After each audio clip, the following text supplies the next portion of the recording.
insight, experience on why it's very important to have breakthrough technology if you want to be successful, and how to be successful when developing it. Here's, the floor is yours. Merci Robert. Et bonjour à tous. And that's the end of my bad French. So, okay. So a little bit about me. I started out as a techie guy at Computer Science University years ago. I started out as a software guy, and quite early on I ended up working in sales.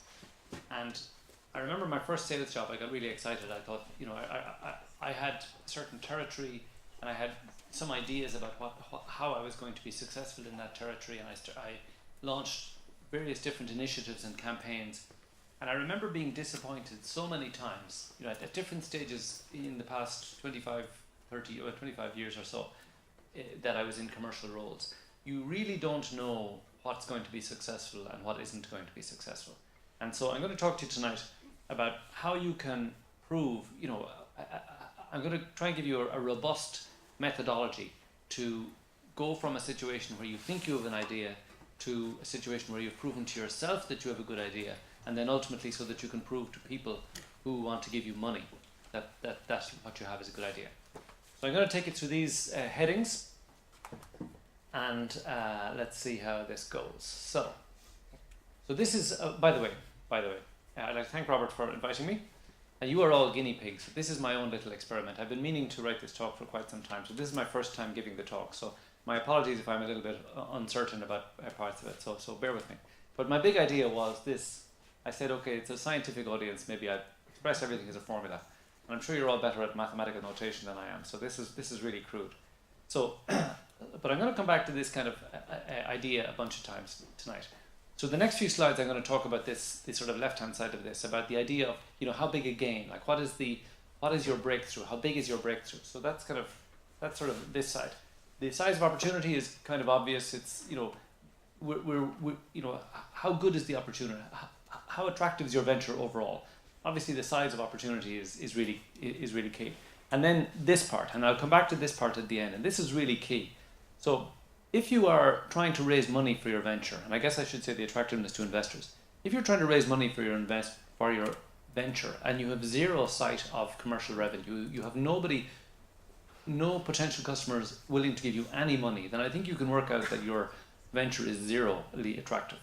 And then the other side of that is how much you're asking for. So if you have little or no revenue and you say you need about 10 million to begin with, then that's seriously unattractive. So getting this kind of balance right is really important, and I will talk about that as we go through it. So let's start on this question about, you know, your claim. What is your claim, and how big does it need to be? So at different stages, you know, over the years, I've had people try to get me excited. They would say, I have this thing, and it's 20% better, and it's 30% better.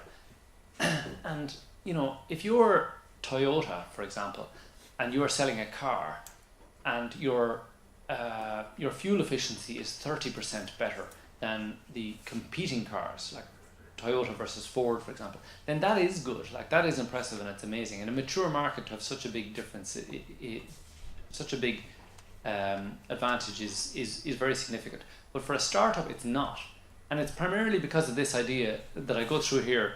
That, you know, if you have startups need to have breakthrough improvements. They mustn't have incremental improvements. So if you're only about 30 or 50% better, you know, you're a long way from product. It's not the Toyota versus Ford. It's like, you know, Jacques in Grenoble in the lab is 30% better than Toyota. You're not, because by the time you get that into an engine, into a functioning engine, probably they've caught up and passed you by. Plus, there's a very significant risk that you'll never succeed in doing that. The vast majority of ventures fail. So an investor looking at your claim of 50% or something like that is thinking, you know, even if it really is 50%, there's a significant possibility that they will fail for some other reason, for some silly interpersonal reason in the team, or, you know, one of the many things that can cause a venture to fail.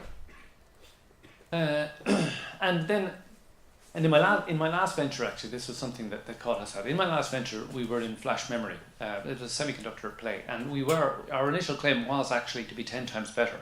But one of the things we discovered when we got deep into the commercials was that actually a significant part of the market, in their specification, in what they were saying they offered, was actually substantially less than the intrinsic capability of their product, because the variation in manufacturing quality was quite large. So in order to say that most of their product, or 90% of their product was at a certain level, they had to discount so much of the product that was doing better than that.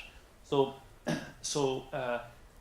in summary, you really have to have a substantially breakthrough claim, because there's a lot of forces acting against you. Between the time you make the invention and the time you actually get to market, there's a whole lot of challenges, and you over the next 4 months you'll learn about lots of them. So you really need to have something that says this is worth doing. This is an exciting breakthrough. Anyway, okay, so let's go on from there. Now, so imagine you have a breakthrough. You really have something exciting. The last example, the video you saw was very good. The guys had a compelling proposition for a certain part of the market. And I took this from guys called Crazy Egg. I don't even know who they are, but lots of different people will present this idea of a product adoption curve. So if you take any product, so you take the motor car, for example. In the late 19th century,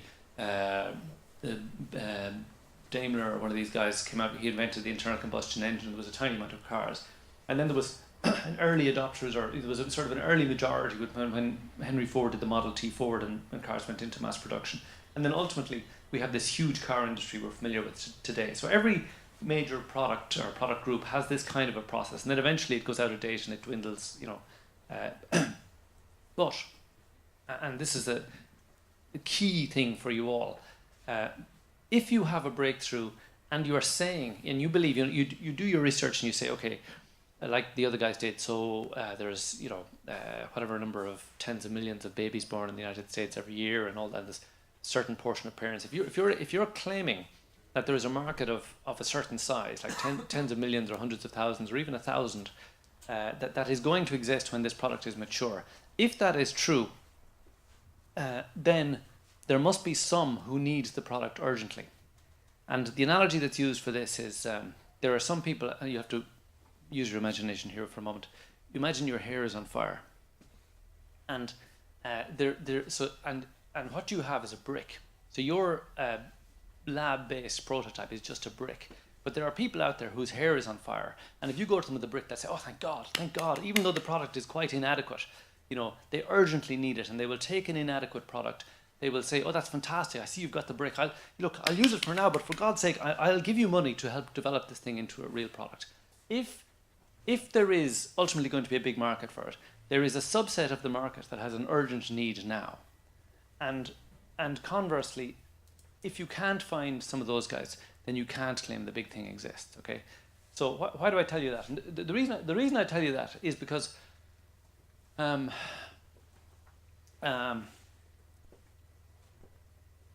there is a mindset. There is, it's bizarre, but there is almost there's very little intersection in the personality types who are brilliant scientifically and are brilliant at presenting things and selling things. Okay, and there is a huge discomfort level. An awful lot of people who are really brilliant, scientifically and brilliant in many ways, absolutely hate the idea of going out and actually selling and engaging with, talking to strangers and telling them that this is my baby and I would like you to actually get excited about this. The people have a tremendous aversion to doing that. And so there is an inclination, conscious or unconscious, to say, no, what I will do is I will make the product better. The product isn't ready for the market yet. I will make the product absolutely fantastic. And then we'll find somebody who can go and sell it. But the chicken and egg problem is you can't get the money to make the product fantastic because you can't get anybody to believe that there is a market for it. So, and at the stage you're all at, which is kind of single founder, one or two founders, or hardly any money in, there is really nobody else who can do this early stuff. And so what I'm telling you here is that you don't need to be afraid about this. You just need to be clever about it. And so I'll come back to this idea later on. So now shouldn't apologize for my own slides, but I'm kind of have to say bad things about academic entrepreneurs here for a moment. And it's just helpful to do this because it's a bit of a reality check. There are a couple of things here which you may be aware of to a greater or lesser degree. But let me talk through some of these.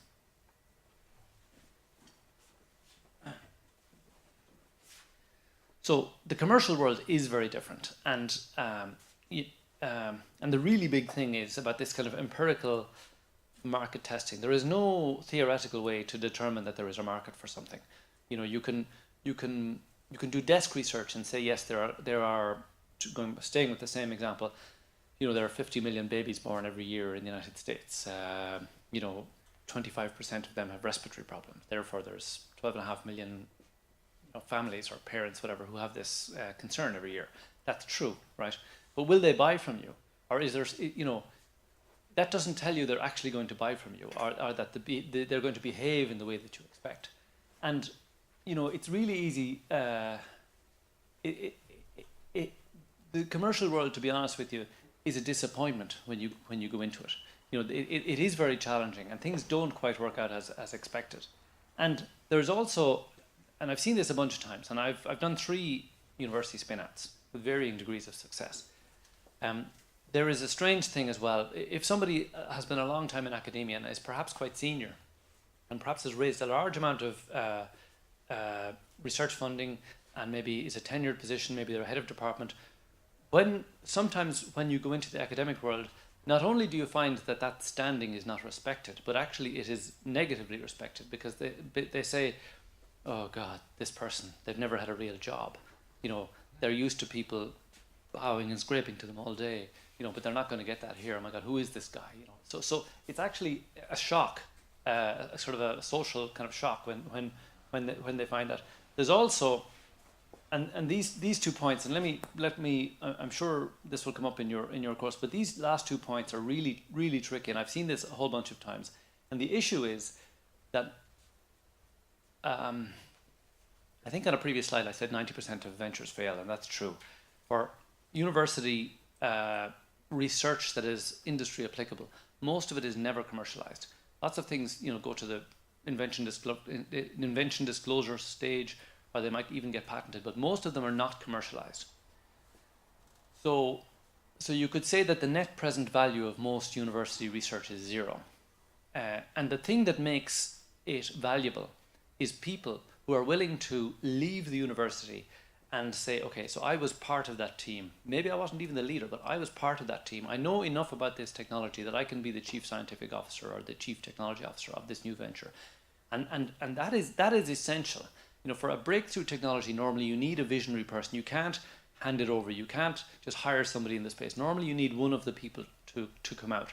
And that person, it's very hard to get a tenured person. So somebody who has a full-time academic job, it's very difficult to persuade them to say, you're going to leave your job. Those 5 PhDs that you are supervising, they all need to kind of stop. Or you just stop teaching those courses. And those 4 international bodies that you're being paid to be a member of, you need to actually stop that and go full-time in this venture if you're asking investors to put their money into this thing. And it's really hard to get people to do that. But sometimes the people who are tenured and are not prepared to do that are actually, they consider themselves the lead. Maybe they were the first author on some of the key papers. They still expect to have a high percentage equity of it. Whereas, in fact, the person who deserves most of the equity is the person who is making it possible by becoming a full-time person in the company as chief executive, chief technical officer, chief scientific officer. That is what commands the equity, is the full-time commitment. And you know, your whole venture can fail because there's a row, there's a fight between the founders because the senior academic doesn't accept that they're getting less than the junior academic, and the junior academic is the only one who's willing to go full-time. So this can really hurt you. And you know, and I've seen ventures fail to get funded because the founders let things go too far before they discuss the capitalization table between themselves. And finally, you know, I said this already. There is a big difference between lab-based discovery and getting things into production, and very often the academic founding teams underestimate the extent of the engineering challenges that can follow. So that's the bad news. Okay, now, and I think that's my last really negative slides. We'll go. It's all positive. It's all positive from here, I hope. Okay, now, so I've been selling for a long time, as I said, but my last venture really opened my eyes up to a different kind of validation, and so let me just describe what happened in that venture. So I discovered a couple of guys in a university in Limerick in the west of Ireland, and they had worked out a way to make flash memory last 10 times longer. And flash memory is the kind of memory that's in your phones and all these things. And it wears out. Flash memory wears out after a certain number of cycles, and it's a problem for the industry. So I got pretty excited about that. I said, okay, that's pretty good. And I was working with an investor in the United States, and I knew they had invested in a similar company, or in a company that was also in the flash or in the memory business. So I asked them, how do they check that out? How do they do the due diligence on that? And he connected me with a guy in San Jose, California, a guy called Tom Bernice. And Tom was very well connected in the memory industry. And so we spent some time with Tom basically establishing credibility with him that this was a genuine claim, that we really had good reason to believe that these guys could make it last 10 times longer. And then what we did was we went absolutely to the top of the food chain immediately. So we went into the 6 memory companies and the major users of flash memory in the world. So it didn't really matter where they were. We had a means to get in. We had the credibility through Tom to present our case. And so we were immediately dealing with the most logical place to commercialize that technology. And I've seen people, and it worked really well for us. And I saw a couple of competitors who came along, and some of them had exactly the same claim, or they were also coming out of university. And just by not having that market access and by not having sort of started in the right place, they were doing initial commercialization on some kind of obscure end user, small scale military, or some sort of application like that. And the lesson really clearly for me, and I've seen this with other things subsequently, is that you have to understand that do I say it on this slide? Short window of opportunity. Yes. Sorry, this is my first time glitch here. So the issue is that the issue with deep tech is this, right? They're intellectual based ventures. You probably a whole bunch of PhDs amongst you. You have a discovery that you believe is world leading at this point in time. Okay, you're in France. Most of you. I know you're not all French. Now it's actually a bigger problem in France and Germany and kind of big countries like that, as opposed to a place like Ireland. It's easier in Ireland because you say, or if you're in a small European country, you say, well, the opportunity isn't here. I need to go where is it in the world? But if you're in France, the danger is that there are some very big French companies, and you can say, okay, this is fantastic. I have an opportunity. I'm able to get to the guy in Thales who is in a position to actually commercialize this with us, and you become totally locked into an opportunity with Thales or with Airbus or somebody like that, when in fact there is a kind of a global supply chain in that industry, and you may get some early commercial traction, but there is a signaling problem as well. So if you're in Germany and your early customer is German and your investors are German, then that looks like that's what German companies do. But if you're a German company and your early customers are in France or United States or Taiwan or somewhere, then it says that must be world leading technology because those guys in Taiwan figured out that the guys in Germany had the best technology. Or if you have an investor who is in that space globally, or has made a number of investments around the world, and they have decided to invest in your venture, cross border, then that is a signal that you have something world leading. So in terms of market validation, saying that I've got a company down the road who is interested in my thing is not really that impressive, because sometimes the investor might think, I bet that guy is married to his sister or something like that, or there's some connection, or there's some local thing. So you've got to say, okay, do I believe that what I have is breakthrough? Do I believe that I'm solving a really significant problem? Right. So where in the world are the really significant potential customers for this? And let's go and talk to them all. And that might sound really challenging. But I think my next slide covers that a little bit. Yes, I do. Okay. So your objective is to, and I think I do say that you, okay? So don't underestimate this. Okay, it's very easy to begin to kind of believe your own bullshit to an extent. You say, okay, I really think this is super, this is fantastic. But you need to go through into a program like this, saying to yourself, at the end of this program, I need to produce objective evidence for myself. What I'm telling you now is that you don't actually know. I mean, maybe some of you have got lots of commercial validation, but if you haven't got a whole bunch of commercial validation, you don't know that your idea is a good one. And you need to think in terms of proving it to yourself, because going into a venture is a very big commitment. There are some really, challenging things will happen, and there needs to be days where you say, my God, I can't believe what a day I've had, but I've seen the opportunity. I know this is really worthwhile. So let me talk to you about how you can get to a stage where you can really believe that yourself. So first of all, I've said it a few times, there must be an audience. So you say, okay, right, so first of all, what I have, I believe, is globally leading, and it is significant. Okay, so that's true. So if that's true, then where in the world are the companies, if you have a business-to-business play, or where are the groups of users, if it was a business-consumer play, who should be interested in this, even though it is at a very early stage, and perhaps it's not yet productized, perhaps there's some things I still need to prove. And you find those people. And there are a number of ways to find those people, but the key thing is when you get to them, they will be receptive to your message. Even strangers will be receptive to a breakthrough offering that is relevant to them. So, and there are a few ways to do it. So one relatively easy one is, normally you are quite deep in a niche. There is a space that you are in, and you can easily find the other people who have been active in that space in academia or presenting at conferences. You can identify the companies they are working with, and normally people who are in the same niche as you will be receptive to a well-worded approach, even a cold approach from an expert in their space. They will talk to you.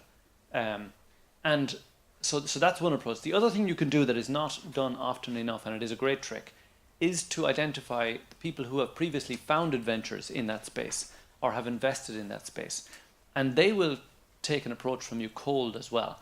So you go on to somewhere like crunchbase.com and you look at, if there was an exit in your space, or even if there are one or two active companies in the space, and you see who has invested in those companies.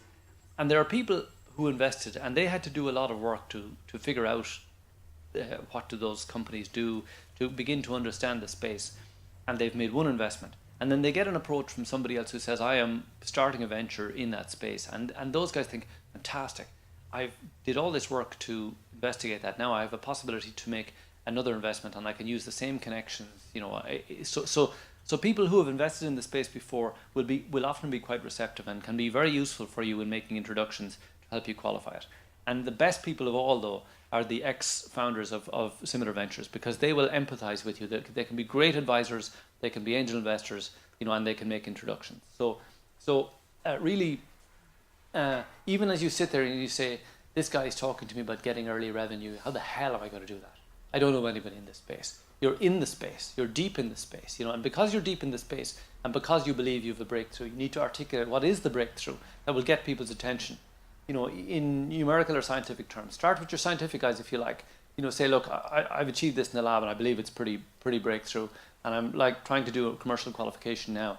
Is there anyone you could introduce me to? Or again, some of the people will be self-identifying as they are from Samsung or wherever it is. They're the experts are the people who've attended certain conferences or spoken at certain conferences, and you can find that out. And these guys are the best. I mean, especially the ex-entrepreneurs in the space. They will typically be very helpful, and they're half bored. Maybe they haven't got another role since they sold their company, and here's an opportunity for them to reuse all their expertise, and people usually like helping again. Now, the other thing, and this amazes me, I've seen this a bunch of times, but the really big kind of mistake that people make, and I'll talk about it again, I think, in one of my later slides, is you go out and you supposing you find the guy in Samsung or wherever it is, and they're really happy to talk to you, and they're really excited, and they say, fantastic, this is really significant, this will be really significant for our battery division, or whatever part it is. And you hang up the phone, and then the next day you're going back here and you speak to Rob Ayres, and Rob Ayres, I had a fantastic call, these guys at Samsung, it's really great, I'm so excited, I really believe this is a great opportunity. And then Rob Ayres says to you, so what do they give you? So what have you got? What did you get from them? oh, well, I got a good feeling. They were nice. I went home, and like, it's like such a waste. It's such a waste because, if somebody is excited and this is going to be. I can tell you this is going to be hard for some of you, but I'll tell you a little story about one I did last year. So what I'm saying here is, going into those discussions, you need to have something that you're ready to ask them for. So you're saying, okay, so I've got my technology to this particular stage, and the next thing for me is to do some sort of commercial trial or some sort of, I need to take to the next stage of proof. And that's probably going to cost me, 150, 300,000 euro or something like that. And maybe I can get some of that money from a governmental or research organization, and I need some of that money from an investor. But what would be really useful, actually, would be to have a couple of industry companies out there who are telling me exactly what they want in the product, and I can perhaps tailor the trial to the way they will measure success and what they need. So when you're before you go on the phone to these guys, you need to say that you have in your head, we are offering 2 opportunities to industry partners to participate in the trial, and we will work to their specifications for a $20,000 fee or a $30,000. Start to say 30,000, right? Depends on the scale of your overall offering. So you've got to remember. So if you're dealing with a big company, a Thales or a Samsung or somebody like that, they're multi-billion companies. They have substantial R&D facilities. They have a large number of people who are really, really well paid, who have been hired out of postdocs or academic posts and so on. They have a whole bunch of them. And you are walking up to them saying, I have a breakthrough that's really going to piss off half your R&D department because they've been working on the same thing for years. And all I need from you is like 30 grand to this next stage. I'm going to get other people to fund most of it. So you just, if you want an early look at this, if you want us to sort of tailor the next version of it to suit your use case, then I'm only asking for 30 grand. And it's a huge company. It's not the guy's money, or lady's money. It's not their money. It's a simple business. The logic is really simple if your breakthrough is compelling. So you have an ask. And the ask can be, it's a trial type engagement. There's a fee. Maybe they say we don't do fees. I say, okay, well, look, realistically, when we productize this, we are going to have limited runs, limited supply runs. And so we are essentially going to take advance orders we're going to identify the first. We can probably realistically handle 2 customers in the first year, or maybe 1 customer for the first 6 months. So we are offering, supply advantage to people who will in some way commit. Also, several of the companies have seed capital, have corporate development, corp dev functions, they call them. And part of the function of many of those corp dev functions is to seek out new technologies, because it's cheap R&D for them generally. And so any of the big companies whose products are essentially driven by intellectual property have some mechanism to get engaged. And so going back to, so let's replay that. Robert, I spoke to Samsung, and they're in. They've taken one of the 2 30 grand slots. So if you can't have a measurable, it's got to be measurable. You go back to my, so I've spoken to a person in a company that turns over, about 100 billion per year, and all I've got is a warm feeling. They wouldn't even give me like $30,000. So you've got to kind of say, well, what is the measurable engagement, and you have to have this ready. So the example, so I had an academic last year, and I was doing a piece of work in this university, and the guy told me about all this fantastic interest they had, and I said, okay, well, why don't you just go back to them all and ask for something? So we devised a 1-page thing, or no, 2-page thing, which described the product and said he was planning to go to market, and he was offering, the trial engagement or whatever it was. And I told him, I said, just go back through your list. He had identified the company. I said, don't talk to me about the really excited. He said, go back through the list and find. He got 10. He got 10 of them to sign up, and he was absolutely amazed. And I was too, actually. But so if you don't ask, you don't get. If you ask and you don't get, then maybe you should say, actually, maybe I shouldn't really, maybe I don't really have an opportunity here. But you need to, or like in the previous ones, try something else. Your pitch might be wrong. If there's a fundamental reason why people aren't interested, maybe you've asked the wrong question or tried to get some guidance. You might need to try a few different times, but essentially, you must be able to get something measurable. So the other thing then that people do wrong, and it's kind of disastrous, when you go out and ask people, are they interested? There's a couple of things going on. One is, fundamentally, do they believe your thing is breakthrough? But also, very often, there is a time thing, which means that at that moment in time, they are interested. And it's because their head of R&D in that section actually just left and went to a competitor. And my whole program of development in that area is screwed. Thank God you called me today. So you may, you could do desk research and say that there's 7 or 8 or 9 companies who might be really interested in this. It's timing. Which one do you get at the time when they know that their development in that area is failing? And I know this killed us in my last venture because, there were 6, but we ended up really deep with 2, and it was because we know afterwards it's because their development in that area was poor. So the worst thing you can do then is say, okay, I've got it all figured out. I've got 7 or 8 companies really keen. So I just need to make my product better. So give me some money now, and I'm going to make it better, and then I'm going to go back to the market and try and get revenue. And it won't be me. I'll hire some commercial guy. They'll just come in and do it. But I just need to make the thing better. And so give me the money, and then we'll do the revenue later on. What you must do is you get the interest. You convert some of that interest into some kind of money, some sort of money. Money in my mind equals evidence. And you're saying to your investors, look, we're actually starting. We need to do trial work, and then it turns into advance orders, and then we go into full production. But the key thing is that you at the point in time where you're going out and assessing the market, try to have a hook, try to have an ask where where the people who are interested, you are able to engage with them now. Even if you haven't set up your company yet, you're saying, okay, look, that's fantastic. We're going to seed funding in 3 months' time, and we'd love to, talk to your investment arm if there is one, or we'd like to be able to kind of come back to you with a formal offer for a trial engagement at that time.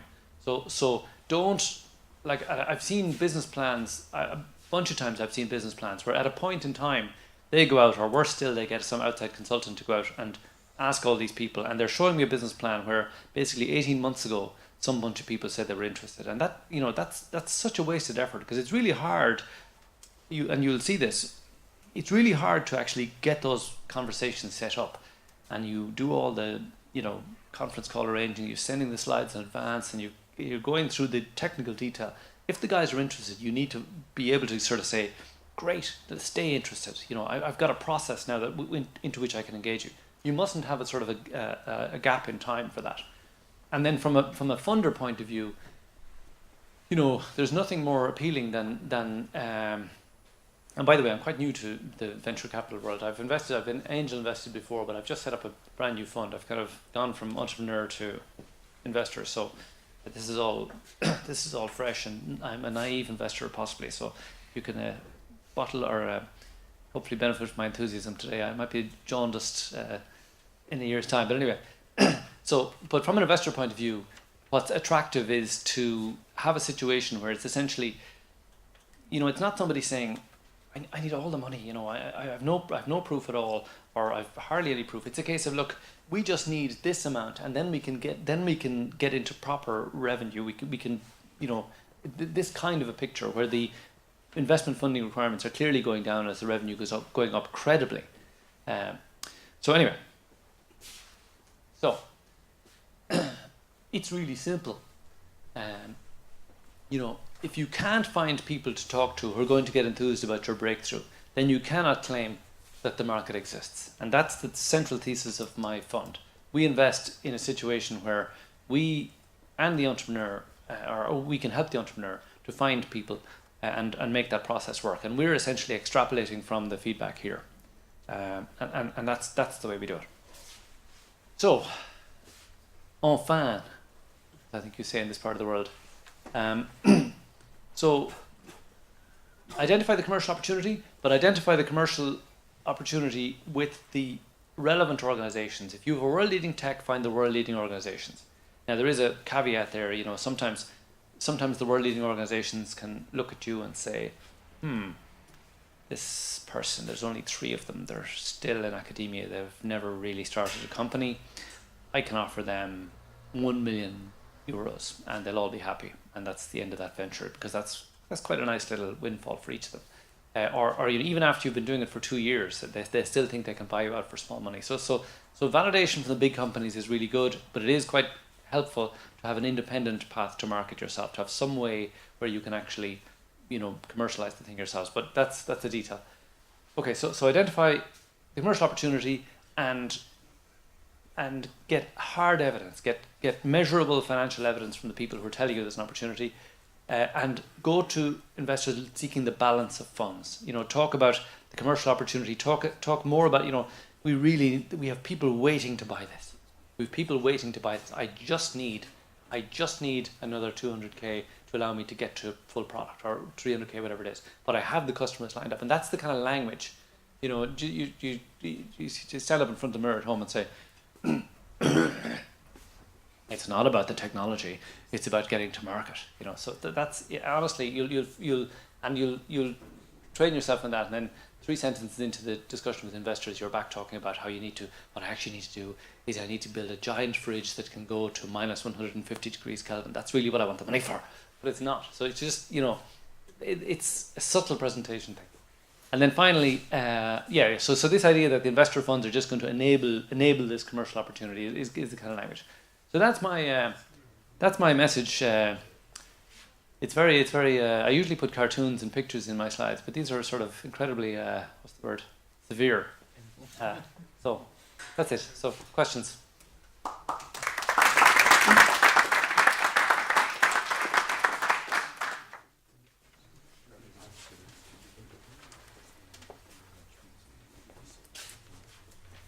Who wants to ask the first question?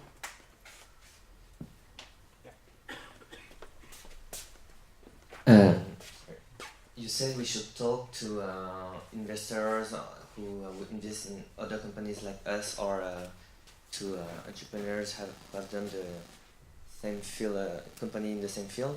But how do you know if they still have funds in a company that can be competitors or? So that's a good question, and it's a risk you have to take, to be honest. I mean, you can usually tell. I mean, normally if they have been in this space, they will have sold their company, and if they've sold the company, normally there's a lock-in period. There's 1 year or 2 years, during which they need to stay in that company. And if they're beyond that period, normally they have no interest in that company anymore, and they're just thinking about their next venture. You have to take a risk. I mean, the question comes up all the time about NDAs and confidentiality, and you have to take a risk. It's a judgment call.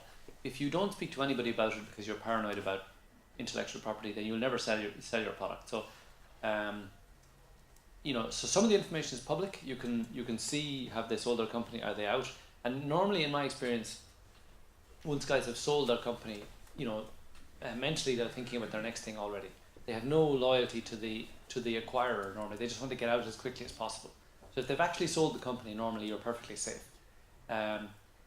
Are they invested in something else? Often that's public too. So crunchbase.com is really good. They try to keep a database of who has invested in what.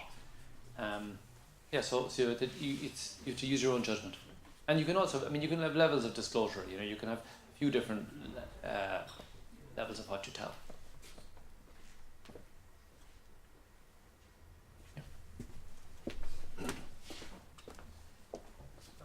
You stressed a lot the fact that we should look for tech enthusiasts and as potential investors. And we get the feeling that most of tech enthusiasts are also tech enthusiasts because they are following somehow a trend, because they want to say, oh, we are using this technology. Should we be afraid of this kind of trending effect, or should we exploit it? Okay, so so let me change a little bit the emphasis. So when I say look for tech enthusiasts, I mean when you are a technical person yourself and you are deep in this space and you don't have contacts in a company, often the best person you will get kind of resonance with is somebody who also understands the technology. They're often, they may not be the best person ultimately. There may be a sort of a commercial person or a head of a line of business that you ultimately need to speak to. But the fellow technical person can be an enthusiast and an ally. And I mean really, really deep in your space. People who will relate to you personally. They will, you will establish a connection because you both are deeply expert in something. So they're.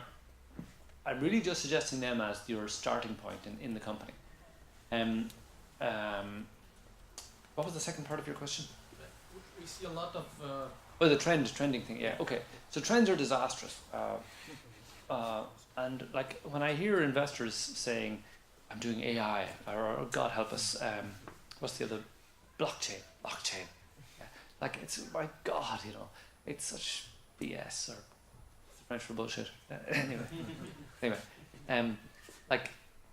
the trends are disastrous, and for deep tech, like you avoid trends like the plague, and sometimes it's a problem because if you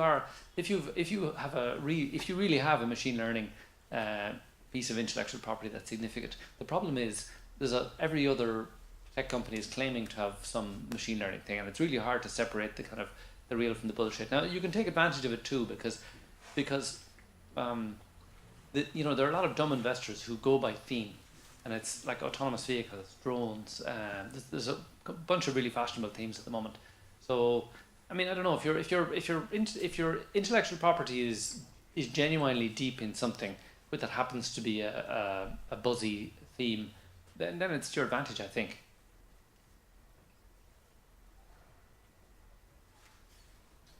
I'd like to ask you something about. You mentioned that people should go for the biggest company. I mean, the big players.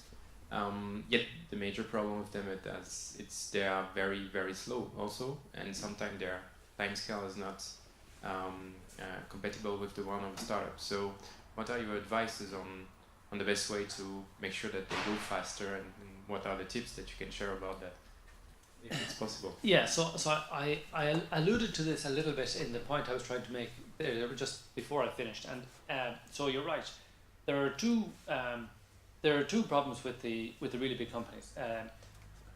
One is that yes, they do move very slowly, and secondly, they normally have competing R&D efforts that are competing with you. They're trying to solve the same problem, and there's a famous expression, "Not invented here," and it's awful. And I've seen it so many times. So I'll tell you the bad news and then go to the good news.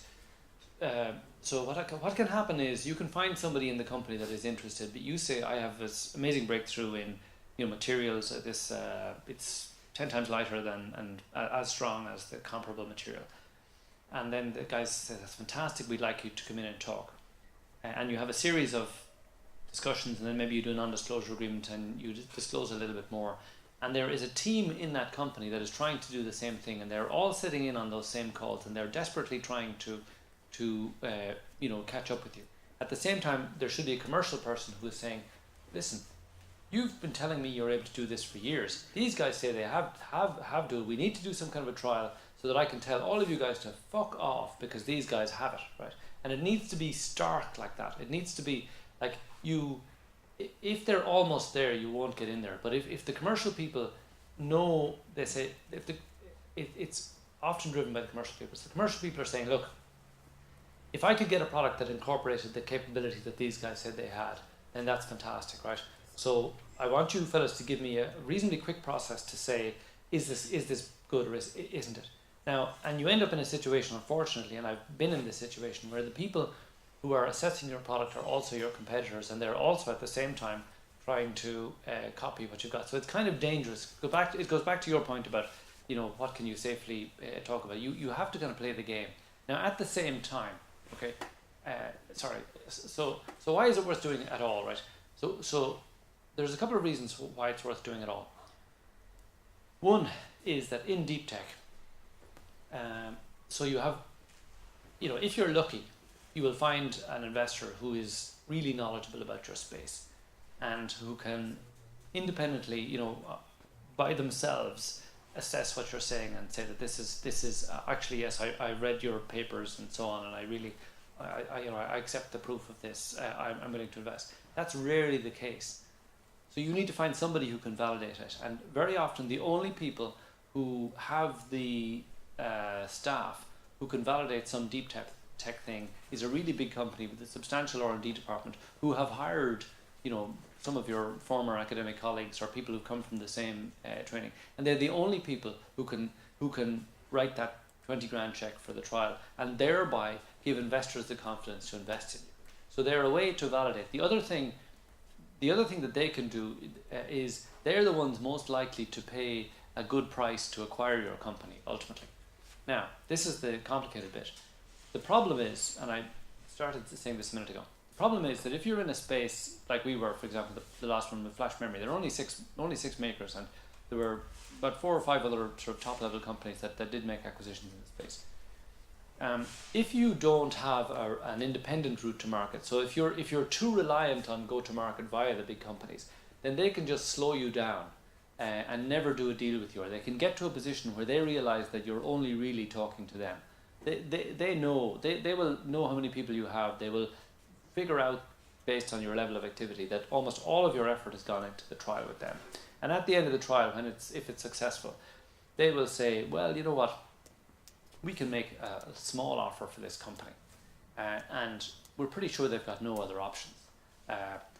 And we don't even need to make a big offer. Sure, the technology is immensely commercially valuable to us, but these guys don't have an alternative. So that's a danger. And to counteract that, you need to figure out some alternative way to market. And it varies. It varies completely depending on what your particular offering is. But you need to have your investors on side to say, look, guys, we're going to talk to some of the big guys. But we have found a use case here. Going back to my missiles example, so the Thales guys are willing to engage with us on a specific project to do with radar for missiles or something like that. And it's not the volume use case. It's not the huge use case we were hoping for in autonomous vehicles, but it is a commercial direction, and it allows us to prove the product more and show that we actually have a commercial path to market. Or maybe you find you're dealing with the top 3 guys, and there's a third or fourth player that's much smaller and much more desperate and is willing to go into a go-to-market thing with you, and you can inflict pain on the big guys because the commercial guys are saying, my God, there's that Mickey Mouse company over there has this offering that is killing a part of our market. We need to own that, So it mightn't be the most efficient route to market, but if you can engage with the guys who are really big for validation, and also to start a relationship with them so that ultimately they're confident enough to acquire you. But if you can have an independent route to market, that's essential for your valuation. So it's challenging, but it's so it is dangerous. You mustn't rely on them, and I can tell you, there is also a perception thing, which is if the people you're dealing with perceive that you don't have a plan to keep going independently, like if they kind of and they will work this out. They say these guys aren't really fundraising much. They don't seem to have a plan. They seem to be expecting us to buy them. If they get that impression, then they have all the control then, and they'll say, they can do an acqui-hire, the dreaded acqui-hire.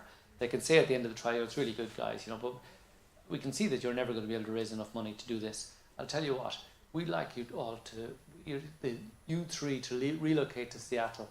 We'll give you nice salary, big relocation thing, and a 2-year contract for so on. It's not what you expected, but it's going to be the only offer you have. So the acqui-hire there's a significant likelihood that will be the outcome for many of your project, where it's not an acquisition. They're essentially trying to hire you, and sometimes piss off your investors because they're offering you a salary from which your investors get nothing. So anyway. Any other question?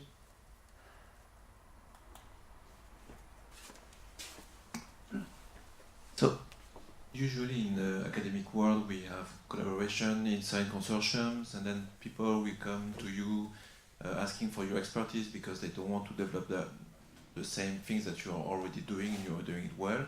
How can we use that as a leverage to start a company or get funding? Yeah, so the first academic spin out I did was in Ireland. It was two guys in University College Dublin, and I think I had my third sort of sales job, but we'd been quite successful, and I was introduced to these guys, and they had a photonics technology. I think one of you was photonics. I think I saw the list. So these guys had a tunable laser technology, and they were both doing their one of them was doing their PhD, and the university didn't own any of the technology, and they said. I said to them, look, what level of interest has there been? And they'd been dealing with Marconi and Lucent and Ericsson and a few other people in the consortium. So I said to them, okay, look, guys, let's just, if you did a spin out, if you did a company, what would the proposition be? And so we constructed the same thing. We constructed a couple of pages, what's the basic proposition? We went back to the consortium members and said, okay, look, we're thinking of creating a company to do this. Rather than finishing the project, actually, the guy stopped doing his PhD. And the Ericsson and I think it was Marconi engaged. They agreed to do some sort of a paid trial thing. We raised money. I was amongst the first investors, and the guys went on to raise 100 million in venture capital for that venture. Now, unfortunately, it actually failed in the end, but it got pretty damn big for a while. So it's totally possible, and like you know those guys. You have a relationship with them. If they believe in the thing, they may be perfectly happy to see it go into a commercial venture that they can buy from. So it's a very good way to do it. This was the last question. Thank you very much, Pearse. Now we'll have some time if you want to continue. We are setting up a small cocktail and some beers and so on, so that you can continue to ask questions. Thank you, Pearse. Thank you very much. Thank you for asking me.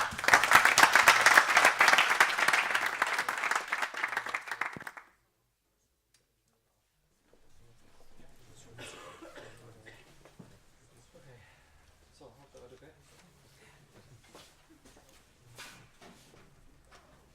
if you want to grab some beers and some